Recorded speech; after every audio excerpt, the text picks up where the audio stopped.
कराची में आटे, चीनी और रोटी की कीमतों में कमी कर दी गई, जिनका कमिश्नर कराची ने नोटिफिकेशन भी जारी कर दिया है। कमिश्नर कराची के नोटिफिकेशन के मुताबिक आटे की रिटेल कीमत 98, होलसेल कीमत 93 और एक्स फ्लोर मिल्स कीमत 90 रुपये फी किलो मुकर्रर की गई है।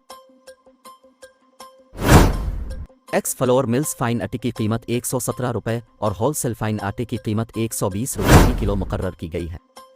इसी तरह रिटेल फाइन आटे की कीमत 125 रुपये जबकि चुकी के आटे की कीमत 123 रुपये फी किलो मुकर्रर की गई है।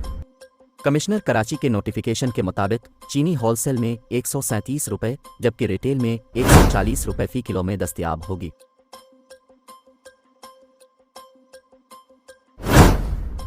इसके अलावा तंदूरी नान की कीमत 17 रुपये और चपाती की कीमत 12 रुपये मुकर्रर कर दी गई है।